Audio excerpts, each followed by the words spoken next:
Të dashur teleshikues të Belsh TV, ne sot kemi ardhur në ambientet e agroturizëm FAO, në të cilin organizohet një takim me aktorët e agroturizmit. Dhe marrin pjesë aktorët, siç e tham, aktorët e agroturizmit, gjithashtu edhe përfaqësues të FAO-s, të cilët drejtojnë këtë lloj takimi dhe trajnimi, si dhe përfaqësues të drejtorisë bujqësisë së Elbasan. Atëherë na ndiqni në këtë takim.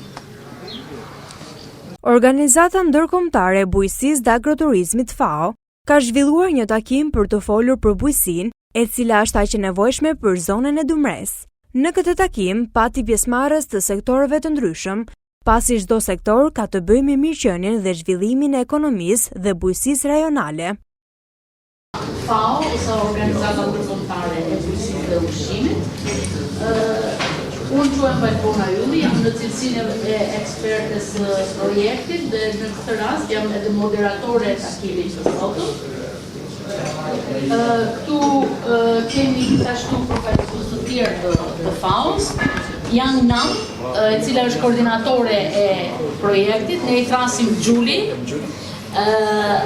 dhe njëkohësisht kemi dhe Barbërën, e cila është asistente e projektit. Edhe njëherë, pra, faleminderit që keni ardhur në këtë takimin e sotëm.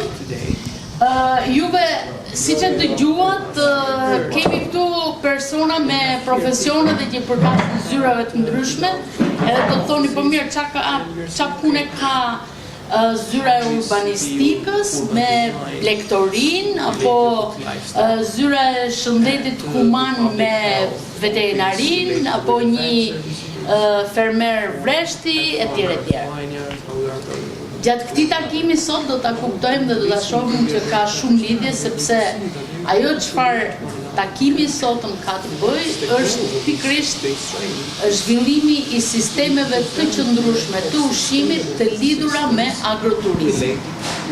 Pra, si bëjmë sistemet e bujqësisë, sistemet e prodhimit sa më të qëndrueshme dhe si ato lidhen me agroturizmin. Ky është një projekt i cili edhe Gjuli do ta trajtojë më në detaje, i cili është në nivel të mesdheut dhe zhvillohet ose zbatohet nga FAO, nga Organizata Ndërkombëtare e Bujqësisë dhe Ushqimit.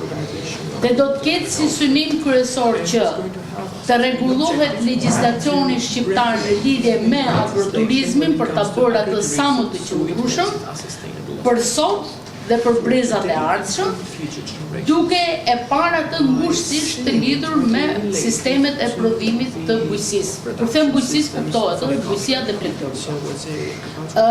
Pra, njëra anë është ana nga pikpamja legjislative dhe nga ana tjetër çfarë pengesash hasin qoftë fermerët, qoftë edhe agroturizmet për të bërë më përpara.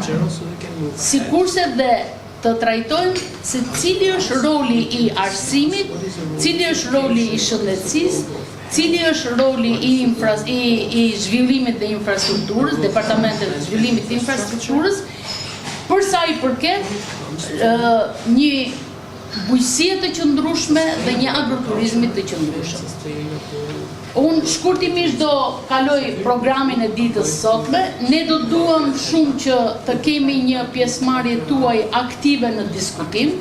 Pjesa e parë e ditës është, gjykoj, do jetë shumë e shkurtër, pra rreth gjysmore, dhe pastaj do jetë totalisht fjala e juaj për të ngritur problematikat që hasen dhe vështirësitë që hasen për zhvillimin e agroturizmit dhe të bujqësisë të lidhur me të, sikurse dhe çfarë propozohen për të tejkaluar këto pengesa dhe vështirësi, qoftë nga pikpamja e legjislacionit, politikave, strategjive, ashtu edhe nga pikpamja konkrete.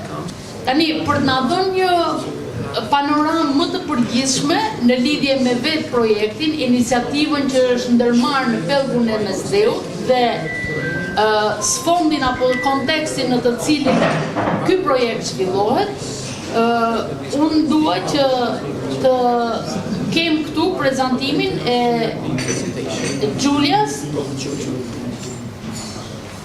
Okay. The floor is yours.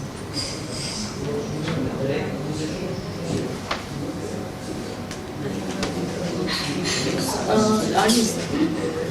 I can sit. Oh. Hello everyone, this is Julie. I'm originally from South Korea and I'm working for FAO and I'm managing this project in Albania. Përshëndetje të gjithëve, unë quhem Julie, unë vij nga Korea e Jugut dhe aktualisht jam duke menaxhuar këtë projekt të FAO-s. And I will start by sharing the common challenge in the Mediterranean area. Do të filloj duke ju treguar cilat janë sfidat e përbashkëta në pellgun e Mesdheut. Today we are talking about food system in the Mediterranean area and also in Albania. Ditën e sotme ne jemi duke folur për sistemet ushqimore në pellgun e Mesdheut edhe në Shqipëri. The graph on the left shows unsustainable human pressure on the environment. Grafiku në të majt tregojnë presionin e ushtruar nga njeriu në mjedis.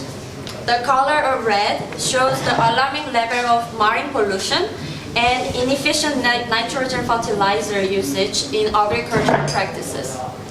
Ajo ngjyra e kuqe tregon nivelet alarmante të ndotjes së detit dhe të ujrave dhe po ashtu nivel mbi përdorimin e azotit në bujqësi tek vlerat kimike. And the graph on the right shows uncontrolled urbanization leading to increased food demand and unhealthy diet. Ndërkohë harta në të djathtë tregon urbanizimin e pakontrolluar dhe rritjen e kërkesës për ushqim. So Albania is one of the Mediterranean countries. We would like to cooperate with other neighboring countries to deal with these common challenges. Pra Shqipëria si një vend i Mesdheut duhet të bashkëpunojë me vende të tjera fqinj për të përballur me këto sfida të përbashkëta. So we can create joint opportunities by interconnect the agri-food markets and value chains. Në mënyrë që të krijojmë mundësi të përbashkëta që të lidhim tregjet agro-ushqimore me njëra tjetrën and establish networks and prevent and control transboundary disease and share food culture and similar climatic conditions.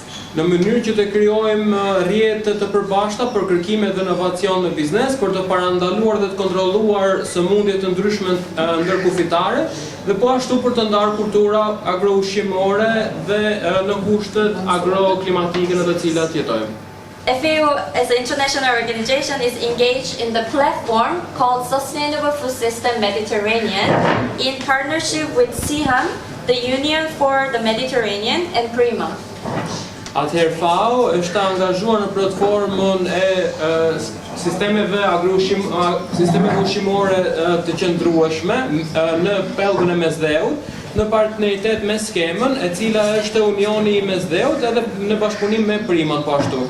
Through the funding by Italy, FAO implements projects in 3 different countries in the area. As Bergona mentioned, Albania, Morocco, and Jordan were selected for this project. Atëherë me financimin e qeverisë italiane, FAO është duke zbatuar këtë projekt në 3 shtete të ndryshme në Mesdhet, siç përmendi dhe Valbona, pra në Shqipëri, në Maroko dhe në Jordani. And through the project, we are exchanging knowledges, and we would like to develop the roadmap to implement the national pathway. Po ashtu, ne nëpërmjet këtij projekti jemi duke u shkëmbyer njohuri dhe dëshirojmë të hartojmë një udhëfyes për të na ndihmuar në procesin tonë, në rrugtimin tonë. It was an opportunity to establish strong partnership between government, local partners, business, farmers, and academia and civil society. Kjo ishte një mundësi shumë e mirë për të vendosur partneritet midis qeverisë, partnerëve lokal, bizneseve, fermerëve, akademikëve dhe shoqërisë civile. And I would like to emphasize that agro-tourism was addressed as one of the most important sectors in the country that is contribute to the economy and the food system of the country. Ajo që unë duhet të theksoj është që agroturizmi është përcaktuar si një nga sektorët më të rëndësishëm, I cili ka një kontribut shumë të madh në ekonominë e vendit dhe në sistemet ushqimore. Throughout our project in Albania, we have 4 different goals, 4 different outputs, let's say. The first one is the dialogue, as we are doing it here in Belsh at the moment. It's part of the project.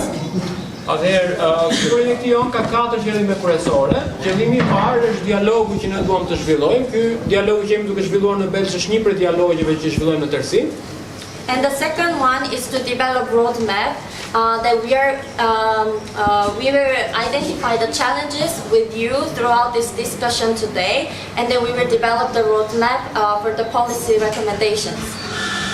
E dyta është zhvillimi I një udhërofyesi, ne së bashku do të identifikojmë cilat janë sfidat me të cilat ju përballeni dhe në këtë mënyrë do të hartojmë një udhërofyes që do të na ndihmojë me politikën dhe me politikbërjen.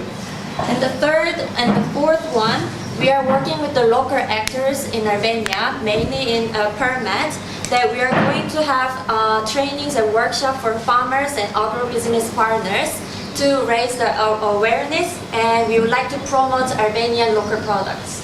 E treta dhe e katërta janë duke u zhvilluar në Permet dhe ka të bëjë me zhvillimin e trajnimeve dhe workshopeve me komunitetin vendas në mënyrë që të promovohet produkti vendas.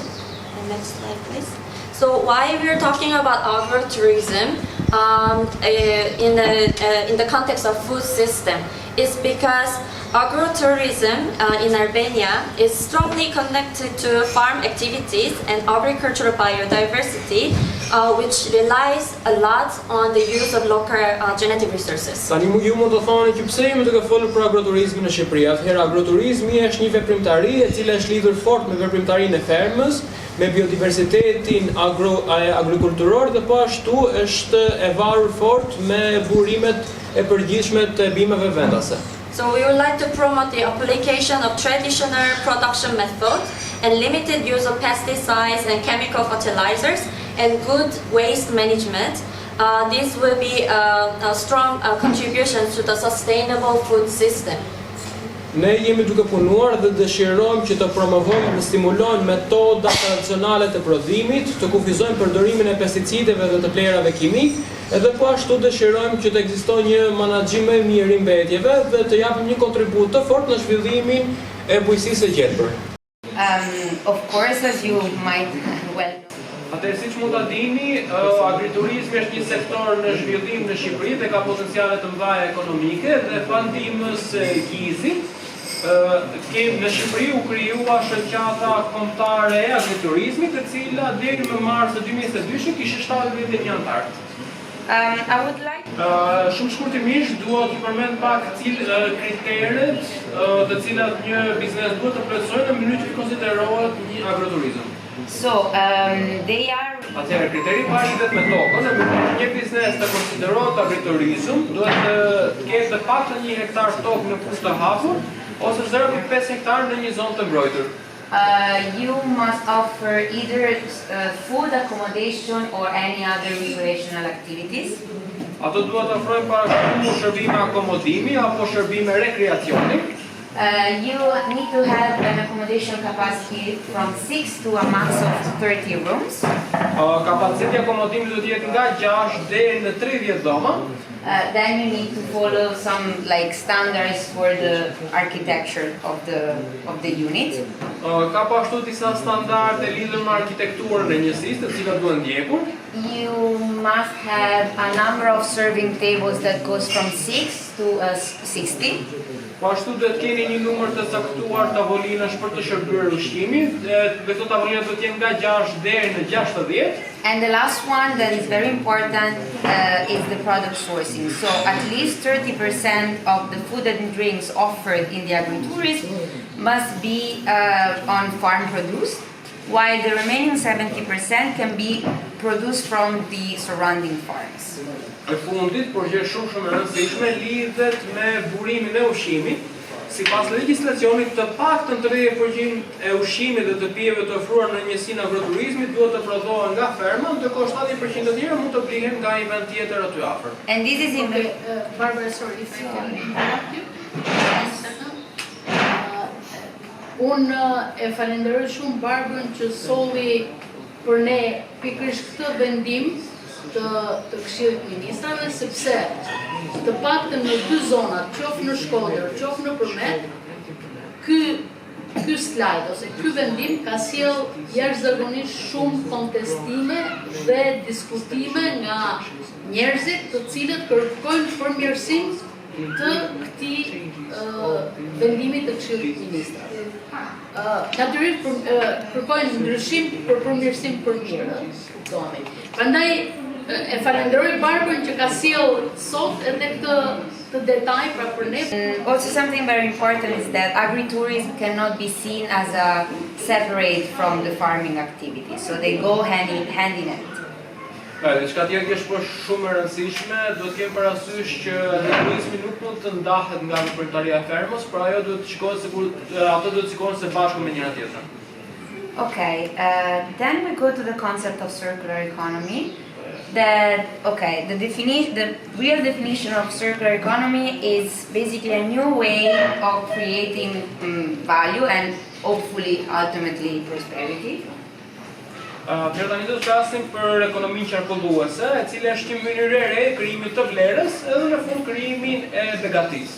And it works by extending the product lifespan through improved design and servicing and relocating waste from the end of the supply chain to the very beginning of the supply chain. Pra ajo funksionon duke zgjatur jetësinë e produktit përmes projektimit dhe shërbimit të përmirësuar, dhe po ashtu zhvendosjen e mbetjeve nga fundi i zinxhirit në furnizimin, pra në fillim të zinxhirit. So in very simple words it means using the resources way more efficiently than what we do now and using them over and over, not just once.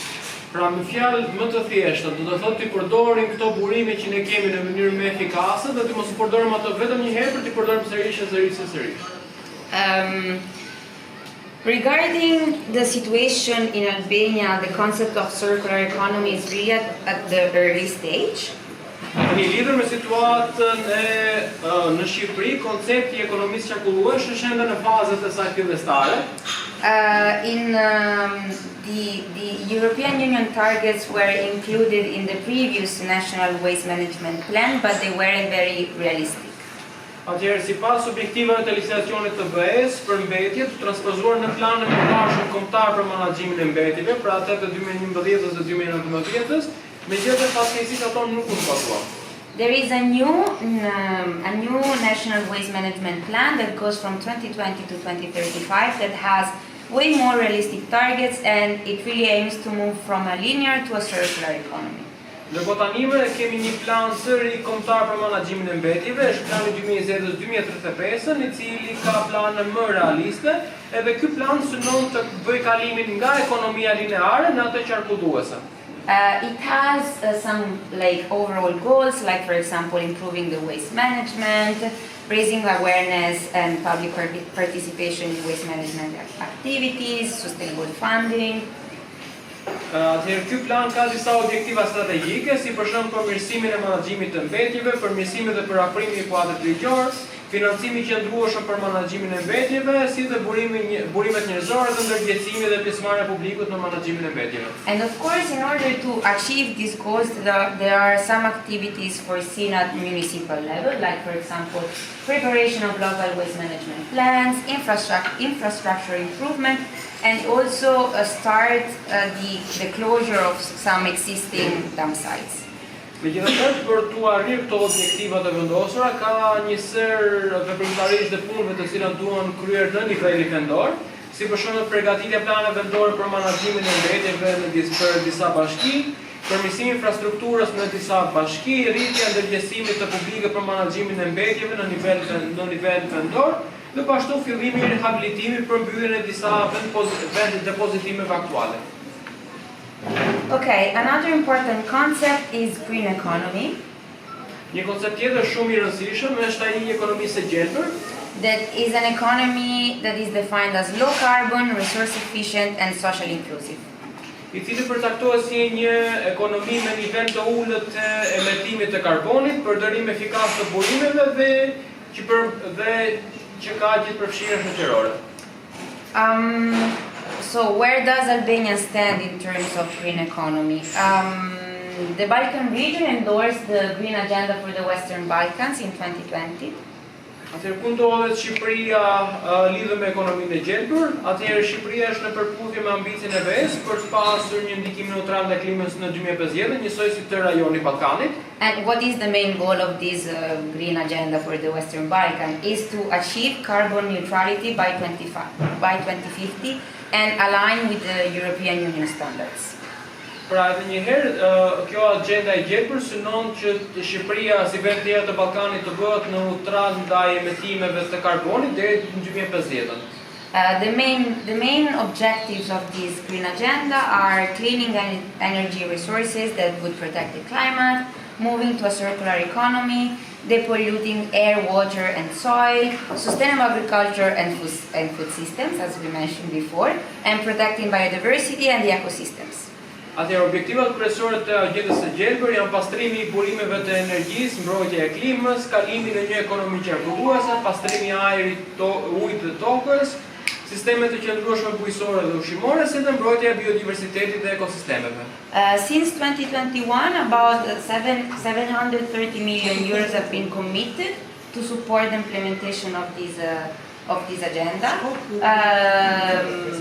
And further investments will come in the upcoming years. Atëherë nga 2021 rreth 730 milionë euro janë zotuar për të mbështetur këtë agendë dhe më shumë investime pritet që të vinë. Okay, so last but not least, very quickly, there's the concept of blue economy. E fundit, por jo nga rëndësia, kemi konceptin e ekonomisë blu. The concept of blue economy is based on a participatory approach that includes the sustainable use and management of marine resources for a society as a whole. Atë koncepti i një ekonomie blu bazohet në një qasje të integruar pjesëmarrëse, e cila përfshin përdorimin dhe menaxhimin e qëndrueshëm të burimeve vegetare për shoqërinë në tërësi. As the name might suggest, blue economy includes all ecosystems around seas, lakes and rivers. Siç mund ta kuptoni nga emri, ekonomia blu përfshin gjitha ekosistemet rreth deteve, liqeneve dhe lumeve. Since early 2020, Albania has been developing a national program for its blue economy that aims to transform the Albanian marine space and coastal region into regional economic development engines. Atëherë që për 2020 Shqipëria ka zhvilluar një program kombëtar për ekonominë e saj blu që synon të transformojë hapësirën detare shqiptare dhe rajonale bregdetare në motor të zhvillimit ekonomik rajonal. There's a working group on a blue economy program led by the Prime Minister's office, and there's also a new law for the activities of maritime tourism that is actually under preparation. Po ashtu ekziston një grup pune për programin e ekonomisë blu, e cila drejtohet nga zyra e kryeministrit dhe po ashtu ka nisur puna për përgatitjen e një ligji të ri për ekonominë blu. Of course, there are also a lot of other initiatives that are contributing to the blue economy agenda that are donor supported, that are supported from international donors. Po ashtu ka iniciativa të tjera që kanë potencialin të mbështesin dhe të zhvillojnë ekonominë blu dhe këto janë duke u mbështetur nga donatorë të ndryshëm dhe kryesisht donatorë të huaj. All in all, Albania has a well-developed body of policies and legislation that is aligned with the EU legislation for the support of the blue economy, but for the moment the enforcement is pretty weak, so hopefully it's going to get better in the coming years. Atë në përgjithësi Shqipëria ka një grup politik dhe një legjislacion të mirë zhvilluar, të përafruar me legjislacionin e BE-s, që mund të mbështesë rritjen e saj dhe rritjen e ekonomisë blu, megjithatë zbatimi i këtyre politikave mbetet ende i dobët për të fuqizuar. That was all from my side. Kaq nga ana ime. And thank you very much for your attention. Dhe shumë faleminderit për vëmendje. Faleminderit, Barbara. Në këtë takim tepër të rëndësishëm për bujqësinë e zonës, u fol gjithashtu për rreziqe si sëmundjet dhe faktorët klimatik. Gjithashtu në këtë takim ishte prezent edhe kryetari i Bashkisë Belsh, zoti Arif Tafani, i cili shpjegoi rrugtimin e zhvillimit agroturistik të zonës së Dumres në vitet e fundit. Marr më të bukur në Belshit për ta sjellë dhe për ta ndarë me juve sot, po është më e vështira sepse ta lidhin çik edhe me këtë, që jemi njerëz të bujqësisë edhe i bie tamam ajo shpreha, hajt baba më trego arat. E përdorni dhe ju besoj. Kështu që i bi që unë, vi që tregoj arat juve sot, por këtë prezantim e kam përgatitur jo pa qëllim, por për të ndarë bashkarisht një informacion në lidhje me Belshin, i cili do na shërbej për pjesën tjetër të takimit, pra për pjesën e diskutimit, sepse përmes këtij prezantimi përmes këtij prezantimi do ngrihen edhe disa pyetje që unë do doja që ju t'i kishit parasysh gjatë diskutimit. Natyrisht që Belshin e kemi përzgjedhur për dialogun për shumë arsye. Por një nga arsyet më të forta për të cilën e përzgjodhëm ishte fakti që këtu në Belsh agroturizmi nga ne të paktën të zyrës së FAO-s po konsiderohet gjithnjë më shumë si një potencial i jashtëzakonshëm që sapo ka filluar të rritet.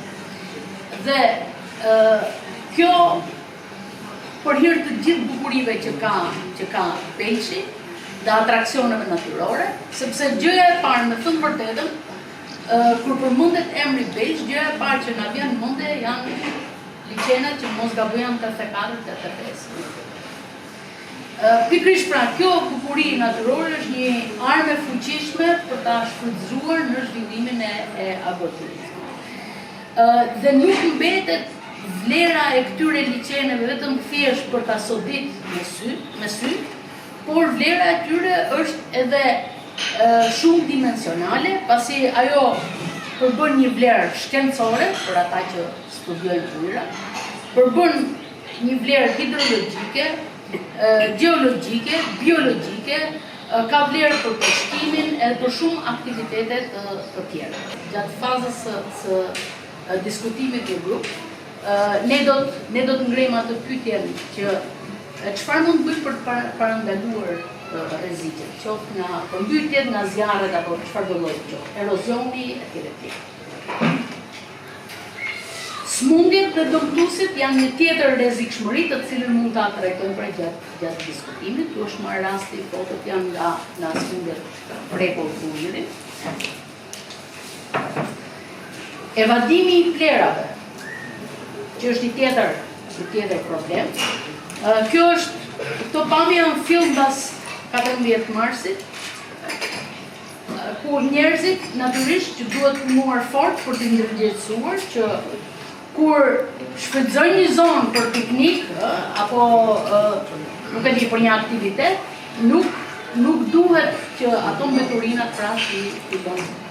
Sepse janë po ata njerëz të cilët do ta shfrytëzojnë nesër të njëjtin ambient. Unë e ndërpres këtu fjalën, ndoshta kryetari ka dy fjalë përshëndetëse për të dhe pastaj ne do të vazhdojmë me diskutimin, do ndajmë në dy grupe dhe do të vazhdojmë me diskutimin kur unë dhe zonja Paluka do të drejtojmë se cilin grup dhe do të japim mundësimet se çfarë do të trajtojmë gjatë diskutimit.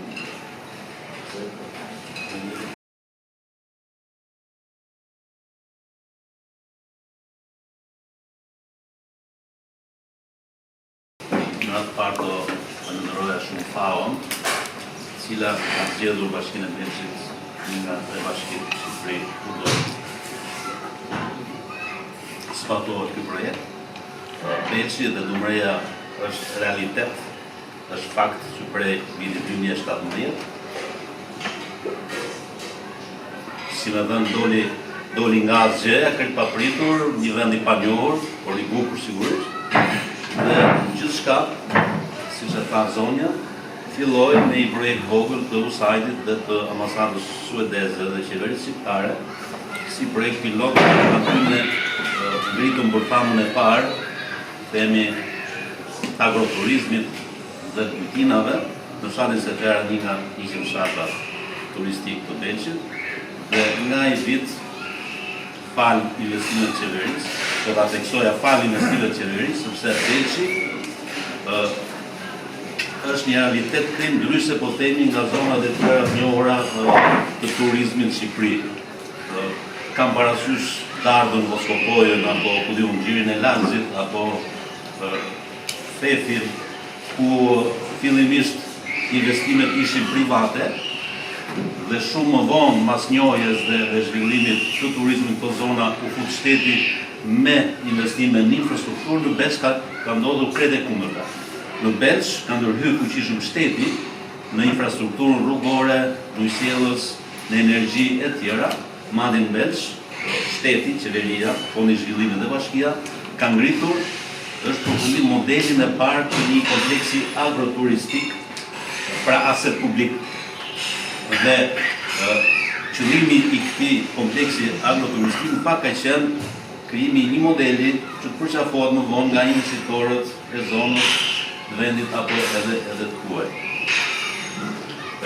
E them fatmirësisht, këto vitet e fundit ka shumë biznese të zonës që e kanë përqafuar nismën dhe janë orientuar në investimet e tyre drejt agroturizmit, nga zero hotele apo bizina që ka pagur Belshi deri në vitin 2017, sot vetëm në qytet janë rreth 5 hotele, bizina në Seferra dhe 4 kërkesa për përgjigjuar këtë sektor. Jam këtu për të mbështetur këtë projekt dhe për të bashkëpunuar në hapur me projektin, pasi Dumreja, pal kushteve klimatike dhe toksore, ka një mundësi të zhvilluar dhe unë do të thoja për shkak të mungesës ujit dhe kushteve toksore klimatike dhe për shkak të reliefit podrinor ku ka aerosje, këtu prodhimet me pak punë, pak orientim mund të bëhen organike. Dhe këtë do të thoja që në Dumre ne duhet të orientojmë fermerët drejt prodhimit organik për dalë me markën e prodhimeve tona në treg, sepse tregu themi i bujqësisë intensive është më i vështirë për të, por ne të gjejmë këtë korridor që të futemi në treg me brandin e Belshit, produktet bujqësore të prodhimeve organike. Kemi një produkt organik, certifikuar që është Ligoni, duhet që të punojmë për produktet e tjera që do i shërbejnë në agroturizm, sepse bujqësia, agroturizmi dhe bujqësia janë dy komponentë që ndihmojnë dhe ndërtuaren me njëri tjetrin. Nuk po zgjatem, ju uroj takimin të mbar dhe faleminderit dhe mirë FAO. Në një intervistë për Belsh TV, e pyetur nga agronomi ynë Shefqet Hysa, përfaqësuesi i Organizatës Ndërkombëtare e Bujqësisë dhe Agroturizmit FAO, shpreh se mbështetja ndaj agroturizmit dhe bujqësisë do të ketë një zhvillim të rëndësishëm duke patur mbështetjen e tyre. Atëherë ju sot organizuat një takim në ambientet e agroturizëm PAE. Atëherë, cili ishte qëllimi dhe çfarë u arrit? And what did you achieve? What was the goal of the meeting and what did you achieve in this meeting? This is Julie from Korea. I'm working for FAO as a project in-country coordinator. And today we came to Belsh in the framework of Sustainable Food System Mediterranean project that we are implementing in Albania. Përshëndetje, unë quhem Julie, unë punoj te FAO dhe jam koordinatore e projektit për sisteme ushqimore të qëndrueshme në pellgun e Mesdheut. Atëherë për teleshikuesit e Belshit, e Belsh TV, çfarë është FAO? What is FAO? What is FAO?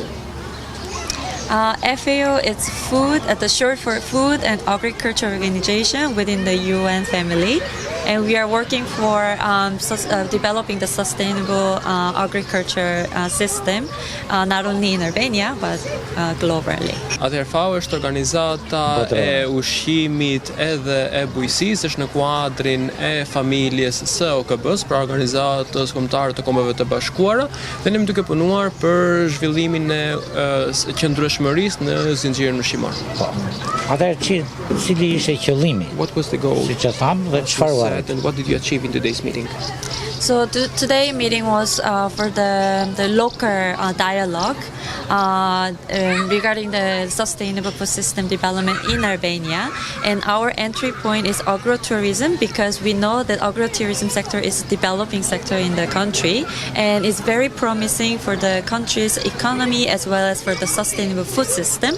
So we would like to hear from the local actors who are working closely in the sector, but also the farmers who are engaging in the farming activities. So we want to hear from them what is their challenge. We as an agency wants to support them in terms of their technical challenges. Atëherë, synimi i ditës i aktivitetit të ditës së sotme ishte të zhvilloshim një diskutim me aktorët vendas dhe të diskutonim për zhvillimin e zinxhirit ushqimor të qëndrueshëm, edhe po ashtu donim të cilën mendojmë që agroturizmi është një pjesë shumë e rëndësishme, prandaj donim të diskutonim me aktorët vendas nga vende të ndryshme për të parë cilat janë sfidat e tyre dhe si mund të kapërcejnë këto sfidat.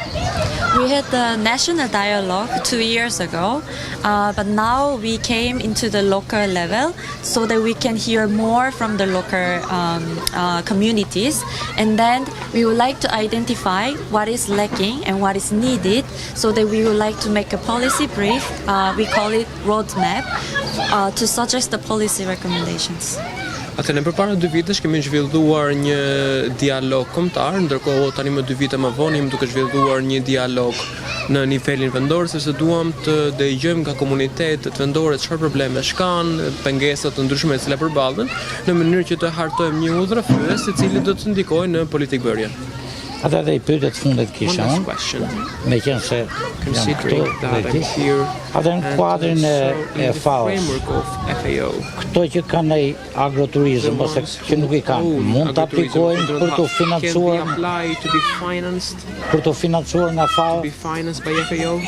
So what FAO does is we are supporting the farmers in terms of their technical difficulties, but in the end we are also exchanging the information and the knowledge from other regions in the Mediterranean, for other countries in the Mediterranean, to exchange the knowledge, and we can learn from them. Yeah, we are aware of that, the issues in the local community, but what we could do as an international organization is that we are bridging the gap between the national, the policy, and the local reality, so that we can bring this issue to the national level, so that it can addressed by the national level, by the policy and subsidies and so on. Atëherë, ne jemi në dijenit e problemeve të ndryshme të fermerëve të komunitetit vendas, dhe ajo që ne dëshirojmë të bëjmë është të plotësojmë këtë boshllëkun dhe të ndërtojmë një orë komunikimi midis qeverisjes qendrore dhe komunitetit vendor. Duam të ngrejmë problematikat me të cilat përballet komuniteti vendor në mënyrë që të adresojë këto probleme, dhe sigurisht financimi është një prej problemeve të cilat do të adresohet. Unë ju falenderoj në emër të Belsh. On behalf of Belsh. Thank you. Faleminderit ju shumë. Faleminderit. Të dashur teleshikues të Belsh TV. Siç edhe na ndoqët nga emisioni, ne sot ishim në agroturizëm Paja, ku zhvilluar një takim me të interesuarit për turizmin, për agroturizmin. Dhe morën pjesë përfaqësues të FAO-s dhe të drejtorisë bujqësisë Elbasan, të cilët diskutuan rreth problemit të agroturizmit. Atëherë, miropafshin me sënë tjera, faleminderit për vëmendjen.